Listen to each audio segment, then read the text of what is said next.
meaning of the parable. The seed is the word of God. Right. So we see that. So we know. So who's the who's the sower? Jesus. Christ is the sower. Who's the seed? The word of God. It's the gospel message. All right. So he's getting it right. Then we got to look at the soils. Go to Luke 8:15. Someone go to Luke 8:15. But the seed on good soil stands for those with a noble and good heart, who hear the word, retain it, and by preserving produce a crop. Okay, so what's the soil? It's the heart of men. It's showing you 4 different kinds of soils here. The heart. And there's a seed that the Son of God, the message, will come and plant, okay, his word. He's the sower. Who's the sower? Christ is the sower. Into the heart of men. So he's going to show us 4. Now, when we think of the 4 soils, don't think of them as evenly divided either. So he's showing us there's 4 types of men and women, you know, that are soils. He's using that's the heart of people. He's going to show us examples, 4 hearts of the people. Only one of those is saved, though. We're going to look at that. Not all 4 of these are saved. Some people teach that, just not here. Only one. Okay?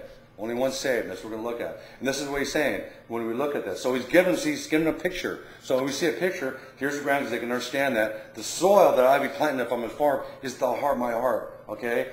I'm the sower. Christ comes and he plants the seed, the word of God, the gospel. It's his seed. He's going to plant in my heart. And now we're going to see the reaction to those who receive it.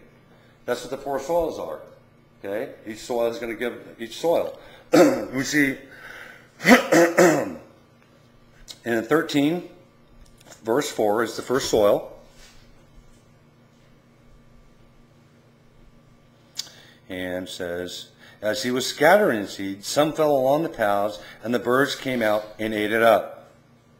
He gives us the answer to that one over in verses 18 and 19. What does that say, 18 and 19? Listen then to what the parable of the sower means. When anyone hears the message about the kingdom and does not understand it, the evil one comes and snatches away what was sown in his heart. This is the seed sown along the path. Right. Okay. Luke 8:12 says it's the devil. He refers to the devil. So the birds, we're going to look at that in a little bit, who the birds are. So what happens to this? He's called, this is the guy on the roadside or the wayside hearer. Well, here, it's, this is the man who really hears the gospel with understanding, okay, but it bears no fruit. So this is a hardened heart. It's a hardened heart. We're going to look at that. He's hardened because he has no understanding of it, for one. Go to 2 Corinthians 4. Chapter 4. Verse 3 and 4. 3 and 4. Okay. 2 Corinthians 4, 3 and 4? Uh-huh. Yeah.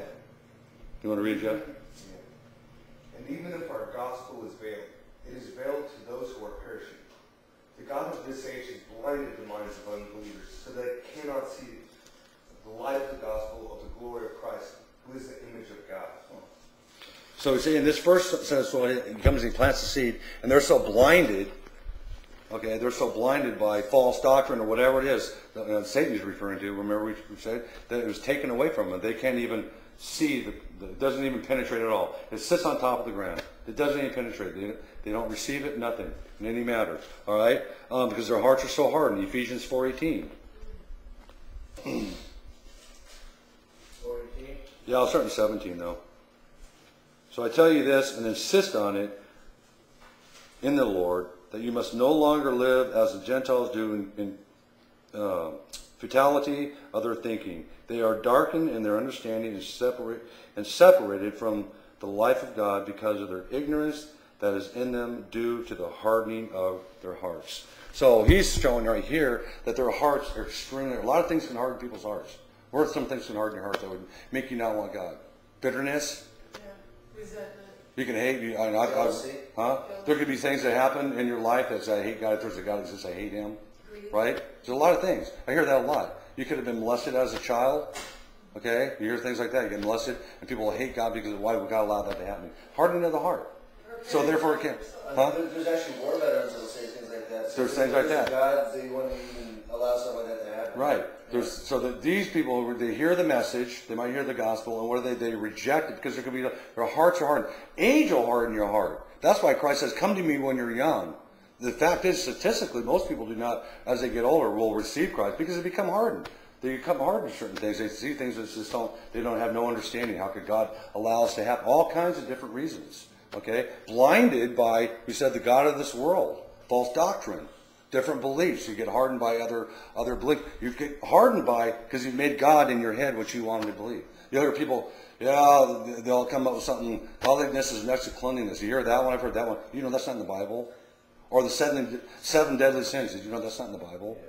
See what I'm saying? But see, we put that. People have made up these. That's actually a Catholic thing. Oh, I don't know if it's Catholic. The seven sins. From the Catholic Church. Is it? Okay. Yeah.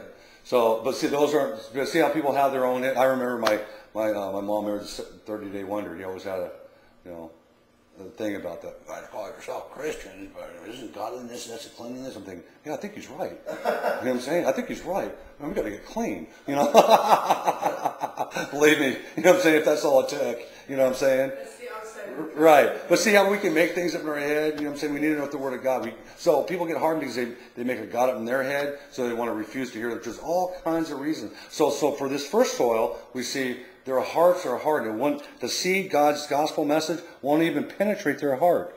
I want to look also at the birds. The birds are the agents of Satan. Go to Revelation 18:2. This is significant for later on. Revelation 18:2. Did you get it? Yep. With a mighty voice he shouted, "Fallen, fallen is Babylon the Great. She has shouted and she has become a home for demons, a haunt for every evil spirit, a haunt for every unclean and detestable bird."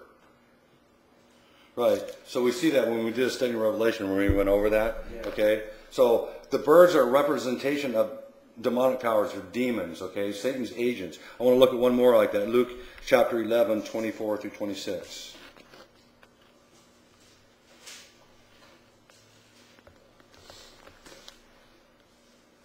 Chapter what? Luke chapter 11, 24 through 26.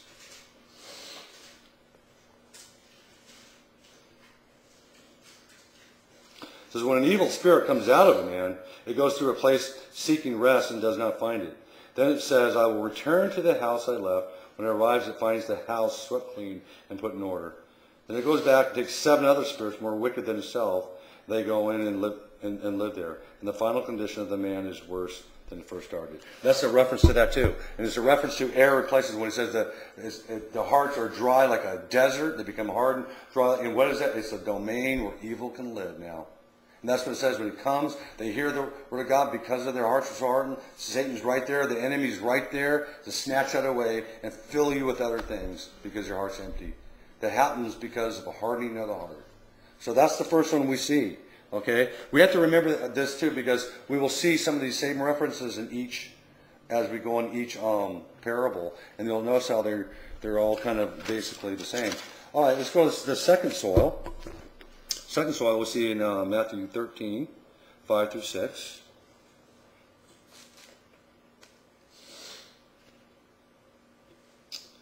Some fell on rocky places where it did not have much soil. It sprang up quickly because the soil was shallow. But when the sun came up, the plants were scorched and they withered because they had no root. Okay, Matthew 13, 20 and 21 answers that one. The one who received the seed that fell on the rocky places is the man who hears the word and at once receives it with joy. But since he has no root, he lasts only a short time. When trouble or persecution comes because of the word, he quickly falls away. So